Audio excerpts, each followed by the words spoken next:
All right, today what we want to do is finish up these main themes, particularly the main theme of knowing Yahweh. My goal is finishing up the one we didn't talk about last week of these themes. So 2 weeks ago we talked about the fact that rather than legal language, which is typical of the prophets, Hosea primarily pictures the relationship between God and Israel how? Through one of two, and I'm looking for either answer, one of two main metaphors that he uses. What were they?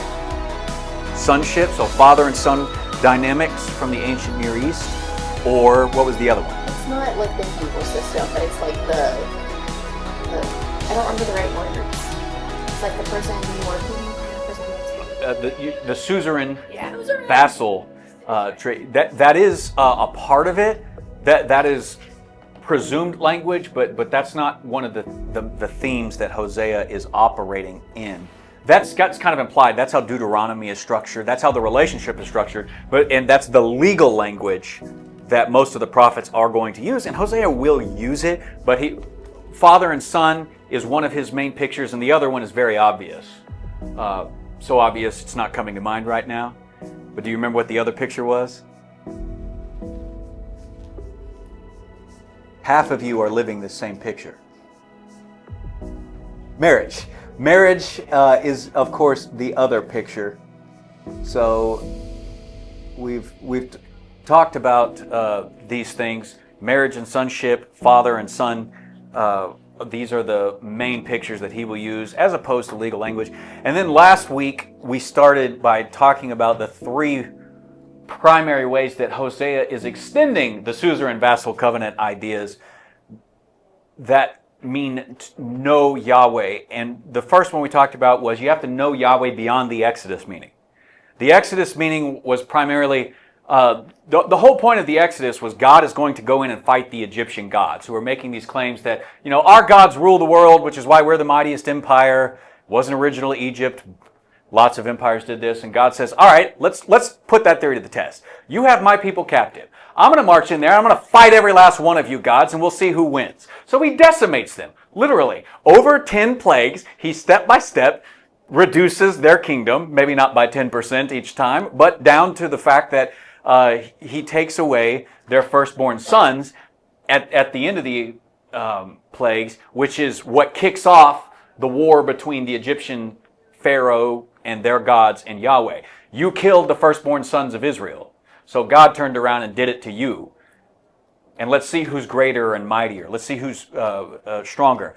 So that basic idea, really it's a gospel idea that Yahweh is the God of heaven. He's the God of gods and the King of kings and the Lord of lords. He's all those things. And that's the basic point of the Exodus. Hosea wants his people to actually move beyond this and say, now that you know that, you actually need to more than just realize it in your brain. You actually need to act morally and volitionally. Your will and your ethics. The things that you do and the mindset with which you do them need to actually come into line with God. It is not enough merely to say that Yahweh is the God of heaven, profess that, and move on, and act however you want.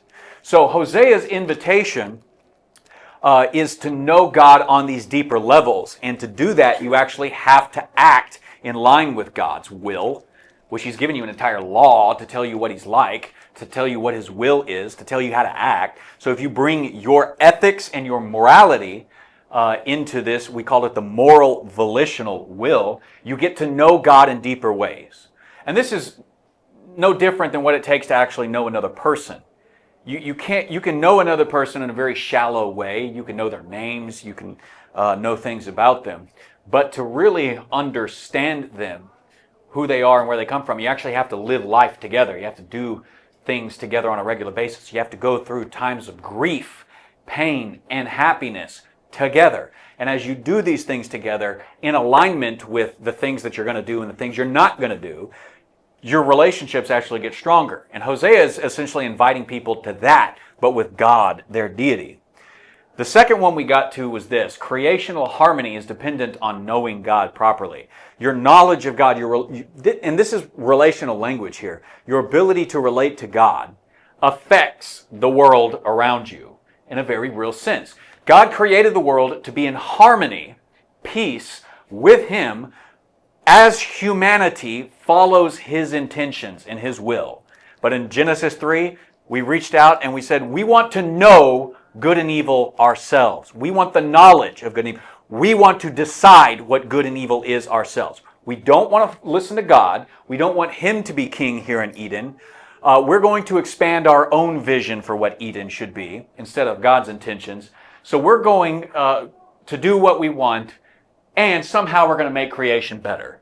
But because the world is not constructed that way, creation actually dissolves and gets worse.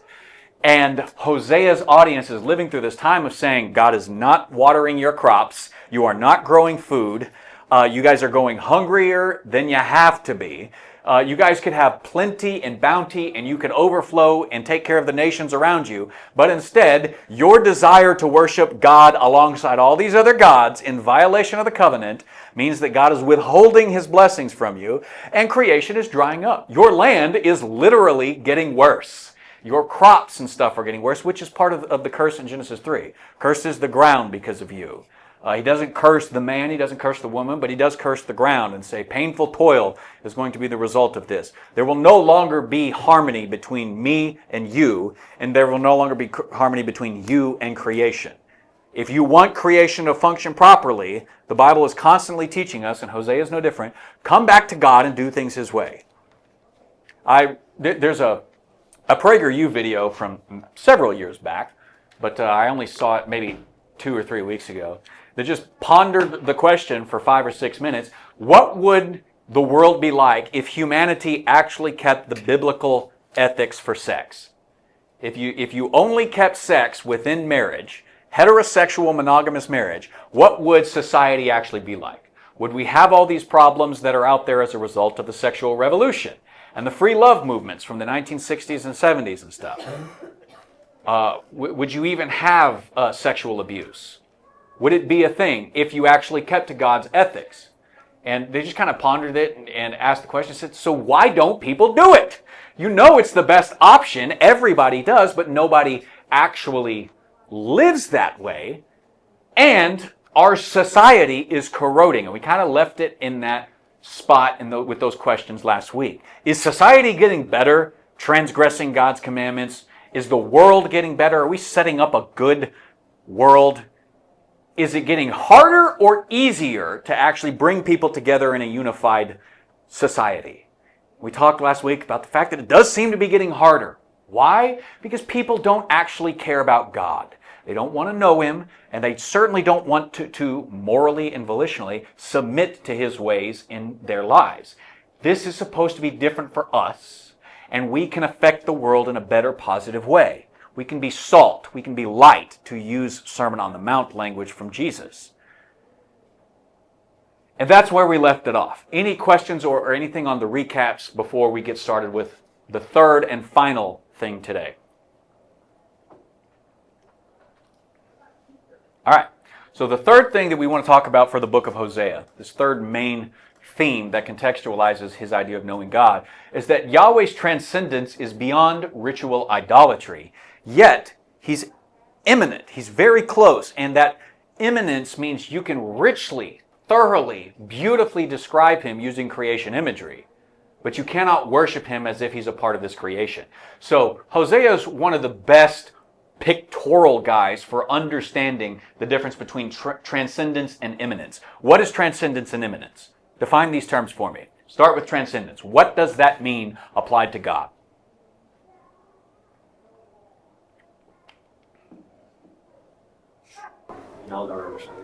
Good. He's beyond our understanding, beyond creation. You cannot put God in a box. When they built the temple, when Solomon is dedicating the temple, he says, Lord, your presence isn't in the Ark of the Covenant. Now that we've moved the Ark of the Covenant into this boxed temple, you're not really here. All of heaven and earth is too small a place to confine you. You're beyond it all. But we do pray that your presence would come and actually dwell here in a very real sense. And even as he's praying, the tangible presence of God comes and fills the presence with smoke so that the priests couldn't even get into the temple and do their work. So God is answering that in real time. And yet, nobody in the ancient world that was a Hebrew understood understood or accepted the idea that you could actually confine God into the temple space. He is transcendent beyond that. He can't even fit into the box of the universe. You can count all the stars in the sky and all the galaxies. God is transcendent beyond physical reality. So if that's transcendence, beyond our understanding, beyond our ability to fully grasp, what does it mean that He's immanent?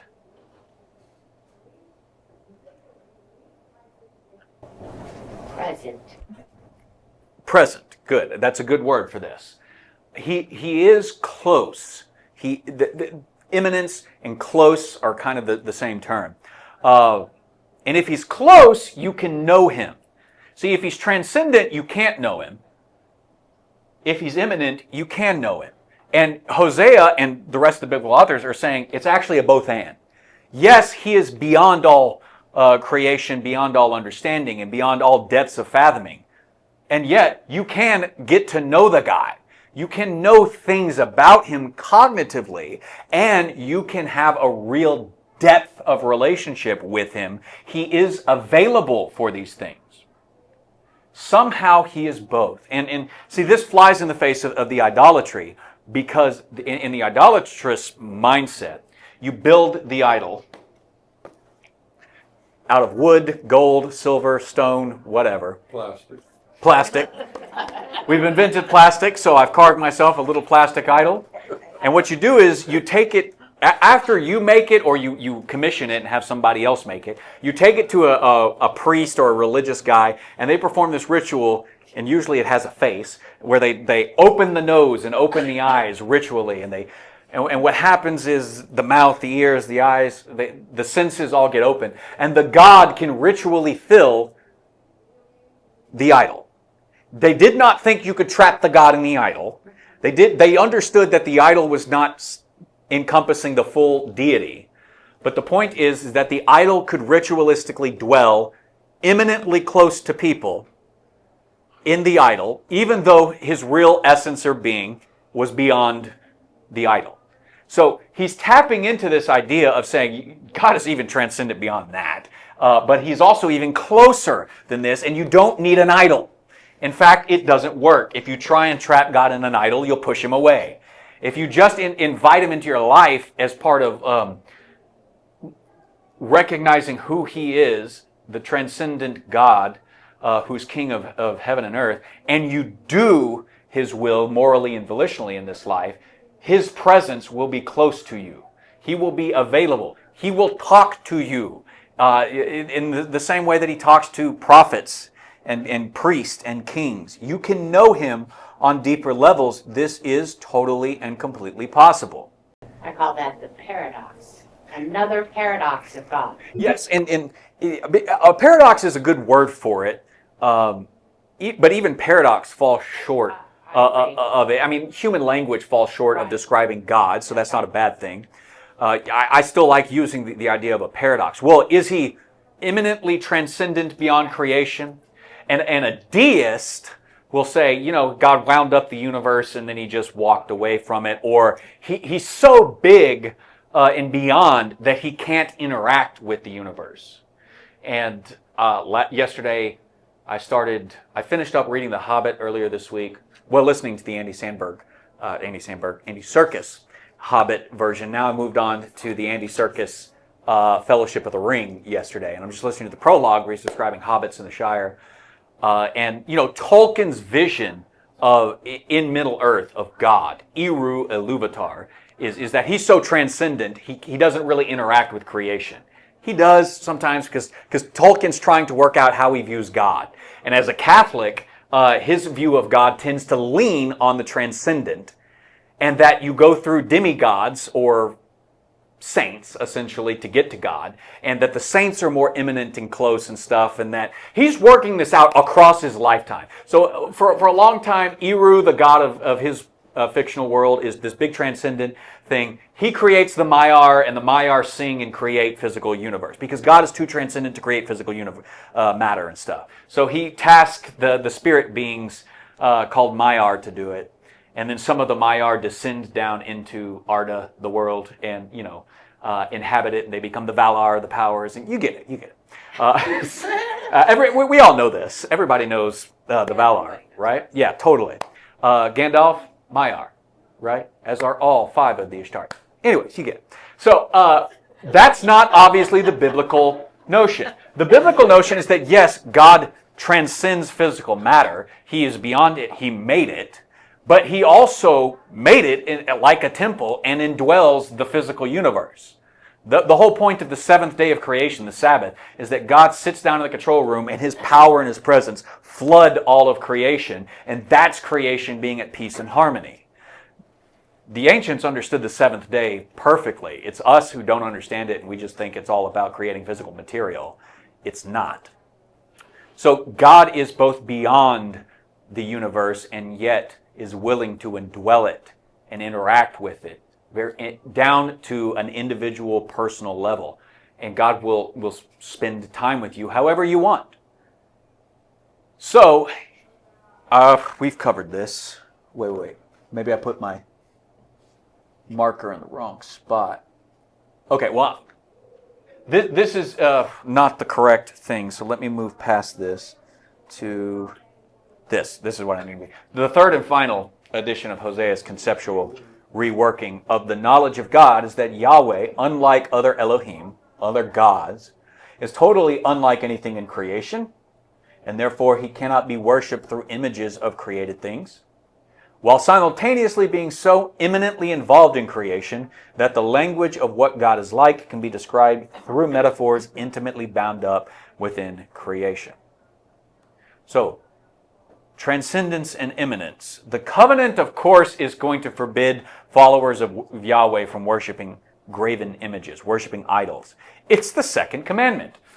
You shall not make for yourselves an image in the form of anything in heaven above, the earth beneath, or the waters below. You shall not bow down to them or worship them. For I, Yahweh, your Elohim, am a jealous Elohim, punishing the children for the sins of the parents to the 3rd and 4th generations of those who hate me, but showing love to 1,000 generations of those who love me and keep my commandments.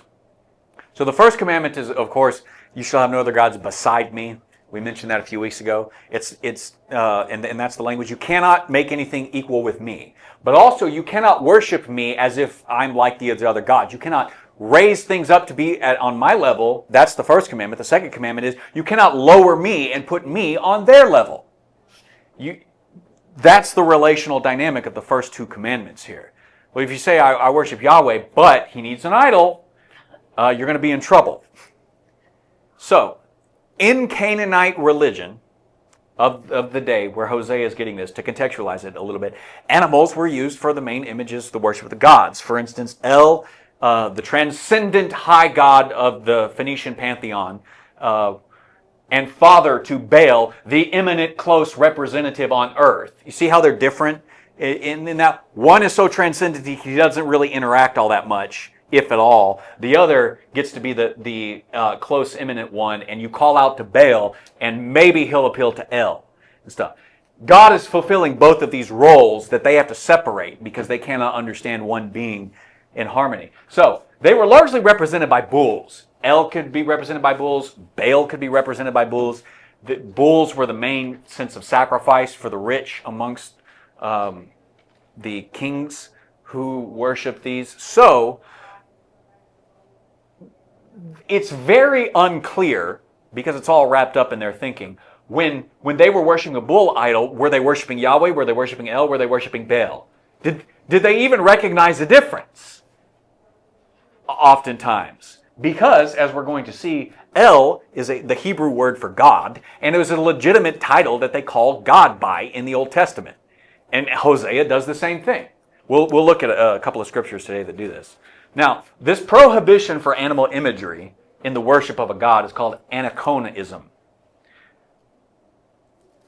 The worship of Yahweh through the golden calves at Sinai, or the institution of 2 golden calves by Jeroboam I when the kingdom splits, are not merely fundamental violations of the covenant that disintegrate creation.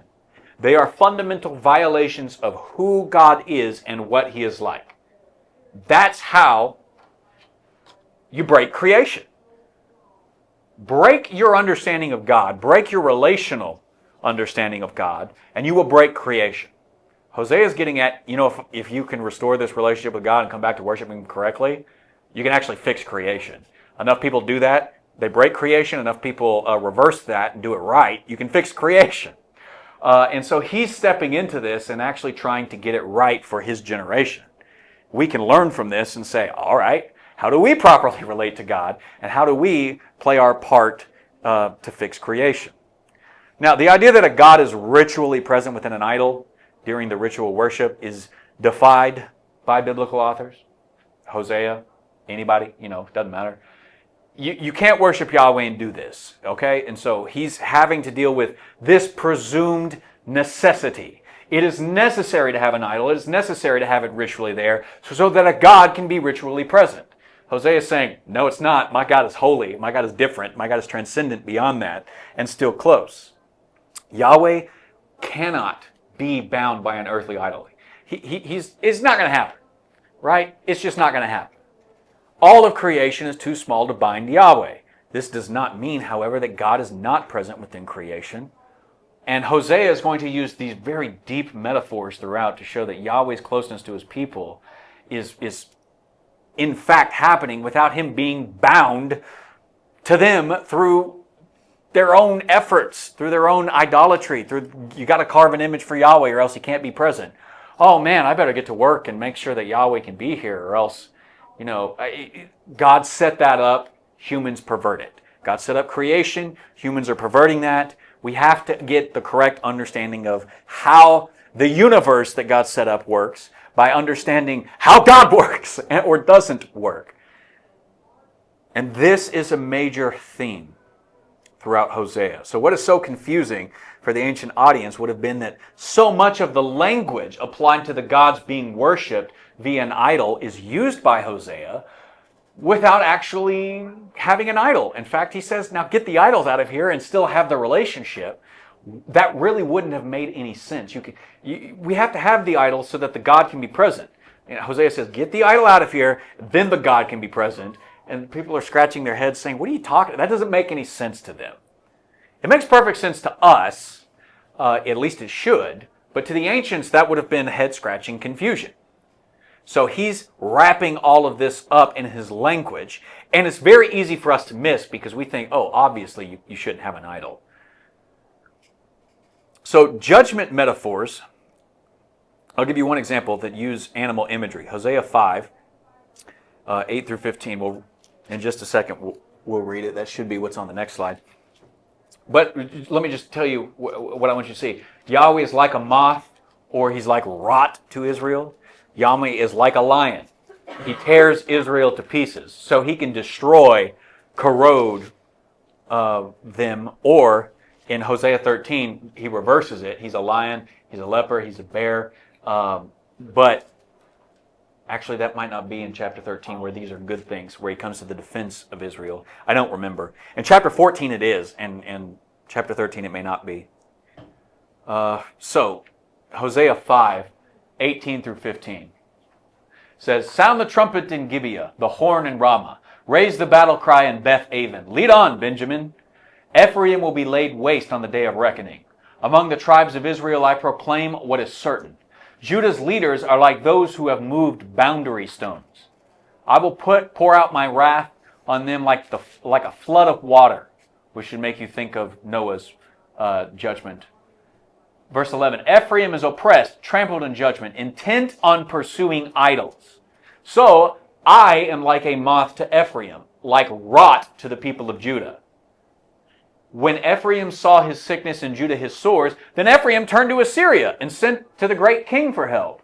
But he's not able to cure you, not able to heal your sores. For I will be like a lion to Ephraim, like a great lion to Judah. I will tear them to pieces and go away. I will carry them off with no one to rescue them. Then I will return to my lair until they have borne their guilt and seek my face. In their misery, they will earnestly seek me. So here, he's a moth. He's like rot. He's a lion. And he's going to devour them and stuff. So he's intertwining this idea that he is like things in creation, but get the idol out. Stop. Why are you pursuing idols? That's his point. You guys are so intent on pursuing idols that God has turned against you is going to corrode your society. The military power here isn't going to work, your own military power. So turning to Assyria isn't going to work. I don't care if they're the greatest empire alive in this day. They have no power to stop Yahweh because he's beyond their imperial power, which is bound up in creation. He is beyond that. And yet he is like a great lion, which were the Assyrian kings came and hunted the lions near extinction in the Canaanite areas around the time that they're doing this, maybe a little after the time of Hosea. So in Hosea's time, they were probably still much more numerous and much more of a daily threat if you're walking along the road in the wilderness. You don't hope a lion just pops out, attacks you, and carries you off to its den to feast on you whenever it wants. And he says, but I'm going to be like that to you guys. You guys are going to be walking along. You're going to think things are hunky-dory, and I'm going to pop out and I'm going to kill you. Ah! And then I'm going to haul you off. And yet, surprisingly, I'm not going to devour you. I'm not going to kill you. I mean, think about this language at the bottom here. You're still going to be alive as a people, Israel, alive enough that you're going to call out to me.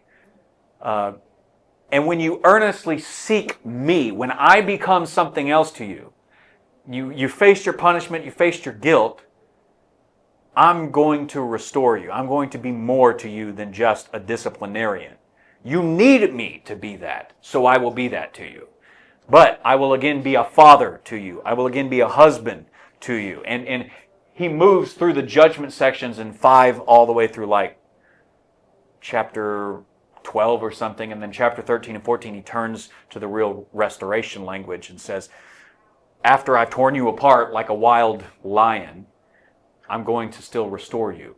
I still want to know you, and after I discipline the crap out of you, you're going to want to know me again. So I'm going to be there for you.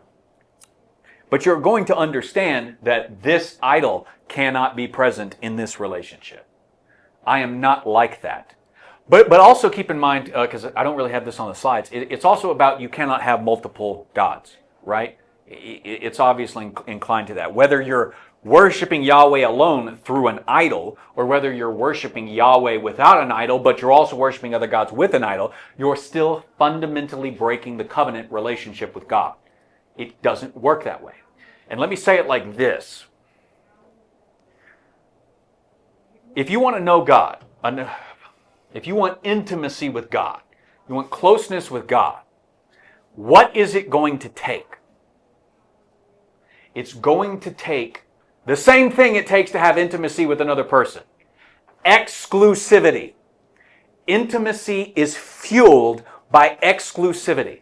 If you are not exclusive with your spouse, and we're talking sexually here, you cannot actually fulfill the sexual nature of your marriage. That's why it's a covenant violation of your marriage, and it tears your marriage apart, because you are not exclusive. It's supposed to be a physical representation of your ability to relate to God, right? You want to know God? You cannot have other gods in the picture. Ignore them. Kick them out. This is why religions or denominations of Christianity like Catholicism, where you have to go through demigods, saints, dead humans who have been turned into saints in their pantheon, in their mythology. If you have to go through them to get to God, you're fundamentally breaking the covenant. Ignore them. They cannot help you. Just go straight to God, right? People can help you because you can have those same living relationships and have it affect God. But dead people who are called Elohim, gods, spirit beings in the Old Testament, cannot do that. You cannot interact with God in the divine realm by going through other divine beings, other celestial beings. You ignore every celestial being in the celestial realm except God, except Yahweh. That's the point. And if you do not do that, you are not being exclusive to God. You are opening yourself up to say, I'll accept any God that's willing to talk to me. And the reason that this is prohibited under the law is because all the wrong gods will come and talk to you. And you're opening yourself up to that invitation to say, hey, gods, let's talk. And they say, great, come and worship me, and I'll give you whatever you want. Except they're not the lords of creation, so creation will get worse because you do it. Jeff, you got a question? So this is kind of like the whole thing with Gomer. it's the Israel's being adulterous with all these idols. Exactly. And Yes. And that's what we're going to start breaking down next week. In Hosea 1, how he intentionally tells Hosea, go marry an unfaithful woman. We have to talk about what that is and why he tells Hosea to do it. A part of the point is it's supposed to mirror the unfaithfulness of Israel, right? Hosea is representing Yahweh. Gomer is going to represent Israel. And she is clearly going to cheat on her husband because she is a strong, independent woman that don't need no man. Until chapter 3, where he has to buy her out of some debtor slavery of some kind, and in which case I'm sure she was proud to have a husband who actually still cared about her. So yes, it is exactly that picture playing itself out because Israel was invited by God at Sinai to be exclusive with Yahweh. No other gods besides me. And when he says, by the way, I am a jealous God, he says, if you're entering into this agreement, I'm not sharing you with other people. I'm not going to let you play the whore around with all of these other gods that want your time and attention. You are exclusive with me, and you will have the best of everything, or you will play the Gomer role, and you will have just the worst time imaginable. In Hosea 14, 4 through 8 says, I will hear their waywardness and love them freely. My anger has turned away from them. I will be like dew to Israel. He will blossom like a lily, like a cedar of Lebanon. He will send down his roots. His young shoots will grow. His splendor will be like an olive tree. His fragrance like a cedar of Lebanon. People will dwell again in his shade. They will flourish like the grain. They will blossom like the vine. Israel's fame will be like the wine of Lebanon. Ephraim, what more have I to do with idols? I will answer him and care for him. I am like a flourishing juniper. Your fruitfulness comes from me. So the way this is structured is he opens and he says, I will be like the dew to Israel. He will blossom like a lily, And then he describes all of this goodness about Israel. But then he gets to the crux of the matter and he's saying, all of that is going to come, Ephraim. Notice synecdoche right there. When you give up idols and you actually realize that I alone am your sole source of life, stability.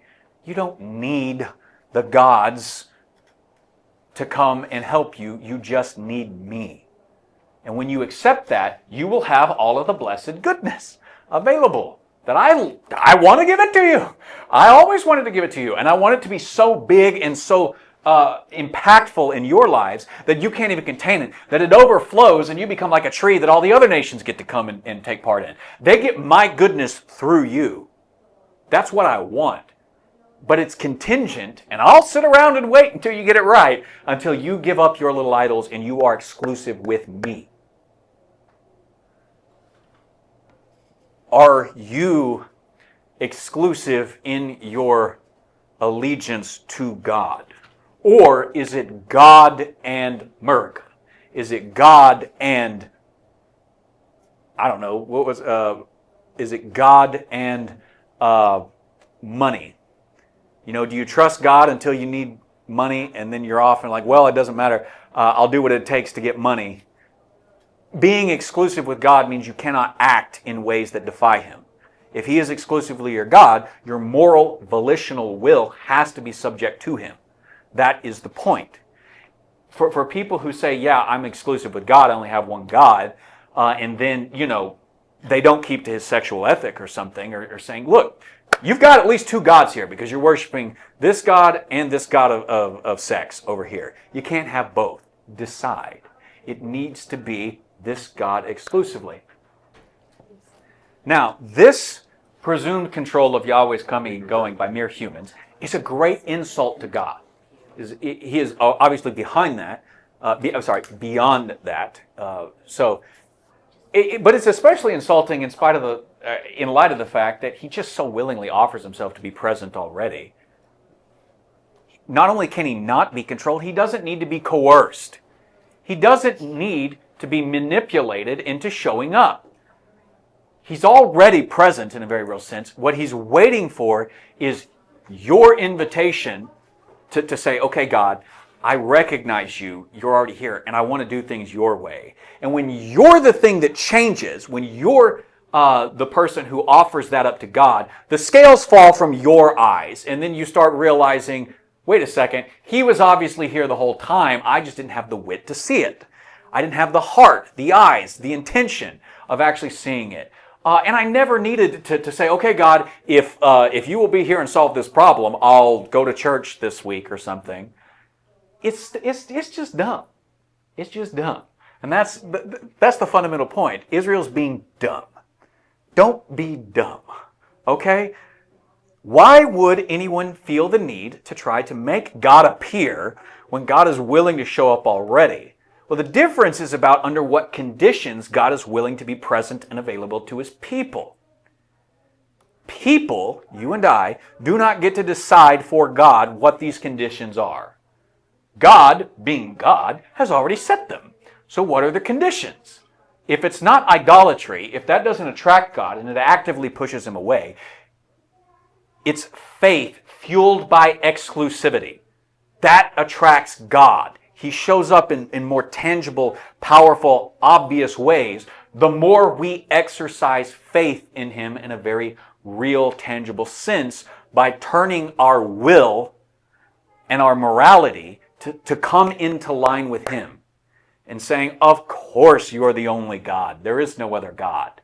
Now let's move beyond that and actually live that reality out.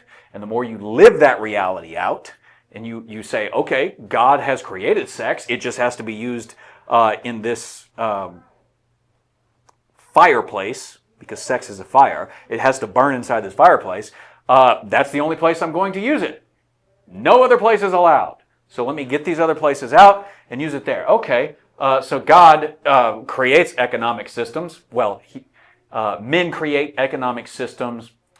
God works within them. You say, okay, so money is not itself evil. The love of money is the root of all kinds of evil. That is a more accurate representation of Paul's words that most people quote without understanding. So it's not money itself. Money is nothing. But the love of money and how we use money and how we pursue money determines whether we're putting our trust, our faith, and our loyalty in money to save us, or whether we're stepping out in faith and saying, you know what, I need to. God wants me to do this thing. I don't have the money to afford it, but I'm going to step out. I'm going to start pursuing it, and because it's God's will, the money will show up. And ministry is like that a lot of the time. Trusting God and saying, you know what, I have the opportunity to help this person in front of me financially who needs help, who is doing everything that they can to not need help, but still needs help, and there's nothing evil about that. Let me help them. Well, how am I going to pay my next bill? I don't know. God will show up. God will do something. I don't know. And if you step out in faith and do that first, then God will start showing up. But there is an order to these events. So to sum up a little bit by reading a lengthy quote from Huang here, pondering Hosea's dissonant metaphors and similes yields a renewed appreciation of Yahweh as relatable yet incomparable, understandable yet elusive, both transcendent and immanent. Yahweh is ultimately unfathomable, totally other, and the full range of language can only begin to provide a partial portrait. Therein lies the genius of Hosea's covenant theology, its ability to disarm idolatrous portrayals of Yahweh as being too similar to His creation, while at the same time reinforcing the uniqueness of Yahweh without losing account of His presence within the world. The distinctiveness of Israel finds reinforcement in Hosea's innovative summons to know God through a covenant relationship that differs radically from how other nations related to their gods. So you have to think of our God is different, our loyalty to Him is different, and how we embody that loyalty is going to look and be very, very different. The world is going to hate you for it. This is part of Jesus' main tenets. And to prepare us for, if you're really going to be loyal to God in this world, the world isn't going to accept you because they're not loyal to God. They don't want you to make them feel bad, which is a different conversation, but also why you can't trust other people's feelings to dictate what you do and do not do. Just throwing that in there as a side. So let's summarize here main themes of Hosea's prophecies over the last 3 weeks, I think. The main part of Hosea's prophecies, the big idea of the book of Hosea, God reconciling with his estranged household, right? He constructs these themes in two major halves. God's household, Israel, is estranged from himself. But also, and I didn't exactly word it this way, but this is saying the same thing we covered today, Yahweh is not apathetic to his people's apathy towards him. We may not care much about God, but God actually does care a lot about us. And he's not the guy trying to save face. He's not trying to play it cool and saying, well, if you don't care about me, that's fine. I just won't care about you. He's the guy in Hosea who is agonizing over the fact that he is desperate to know these people, and these people don't care about him. So the construction of the book of Hosea is that it doesn't primarily use covenant language, legal language, like the other prophets, but Israel has indeed shattered the legal codes that govern God's way of living for these people. But Hosea is going to address the problem differently. For Hosea, the primary concepts of a broken home is how he describes the broken covenant, primarily through the husband and wife and the parent and child both being estranged. Usually it's a father and son. I think at some point he does use a motherly picture. So Hosea prefers kinship terminology over legal or political concepts to describe God's relationship with his people. But secondly, Yahweh is not apathetic towards his people, even if his people are apathetic towards him. Unlike the concepts of nearly all the gods and goddesses of the ancient Near East. In fact, I really don't know a religious conception of the divine outside the Bible that doesn't fall into this category of the gods being, uncaring and dismissive of humanity. But Yahweh does not play it cool. He does not stay emotionally aloof. He invests his own feelings in his people, and he is willing to feel that again, limited human language, because God doesn't feel bad. God is transcendent beyond feeling, but he describes himself as like, you guys are hurting me by doing this, the way you're treating me. So he's a passionate deity. He longs for his people. He longs for his bride. He wants to know them. He wants to understand them. He wants to relate to them in all the right ways. But humanity's got to get their understanding of him right, because it is a reciprocal relationship. If you've ever been in a relationship with somebody that you actually want to get to know, and they don't want to get to know you in return, you understand the problem. And, guys can just be like, oh, well, I didn't really care to know that girl anyway. I don't really want to take her on a date or anything and get to know her or something. God doesn't do that. He says, one, he's already delivered the people out of Egypt. He's clearly desiring these people. But he doesn't try to save face and just say, oh, okay, well, if that's cool, no big deal. I'm still God, whatever.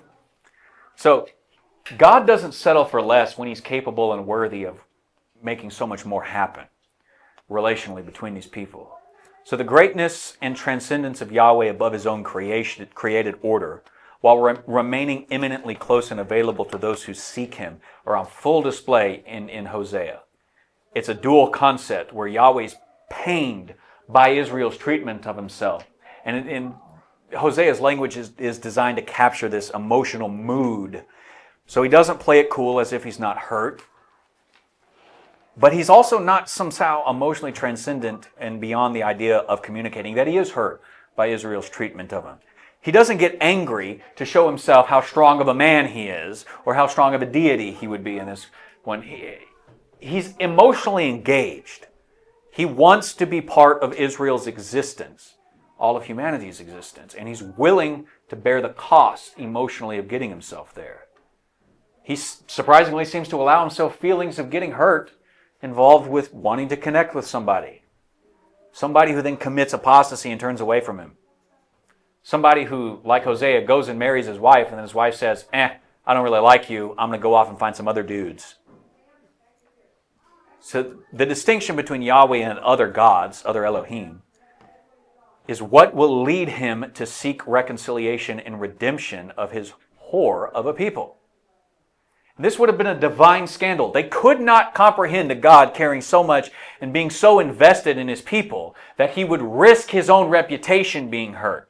Again, go back to the idea of the father son or the husband-wife relationship. If the wife brings dishonor or shame on her husband, the proper response in the ancient world was kick the wife out and do it as publicly as possible so everybody knows you're saving what face you can and getting your honor back.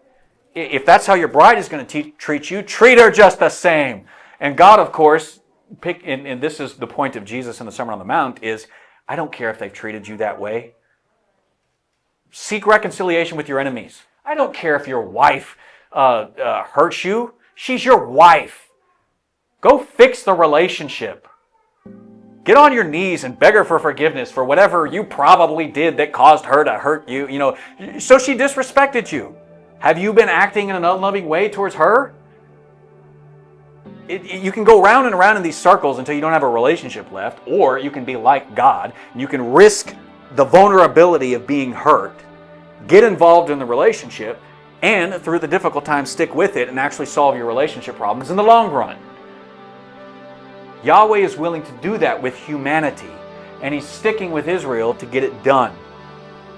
So His determination to deal with and heal the estrangement between His family and Himself is fueled by His passionate love for His people. It creates a new set of choices and opportunities for the people that will, of course, affect the whole of creation. And into this reconciliation, Israel will have to decide whether they want to be Yahweh's people or not. Making the choice is going to determine what the future for history and creation itself is going to look like. And you have the same choice. It's not merely a choice for Hosea's immediate audience. He looks forward to successive generations of both Israel and the Gentiles, us, getting involved in these same choices as well. Those who will be God's people, doing things God's way, will create a better world, a better creation, both now and in the future, ultimately contributing in a very real way to God's redemption of the entire created order. And those who go on refusing His offer of reconciliation, and instead being the selfish troublemakers, the short-sighted and blind, to use 2 Peter's language in chapter 1, they're the ones who willingly corrode, corrupt, and destroy the created order that He's working to restore, which means inevitably God will have to have a final cataclysmic confrontation with evil and with the people who side with evil against Him. And this in the prophets is referred to as the day of Yahweh, the time of His vengeance, the day of the Lord in most of our English Bibles. God and evil are ultimately going to have to fight this out in the end, because God's not going to settle for less, and some people are just not going to turn to Him.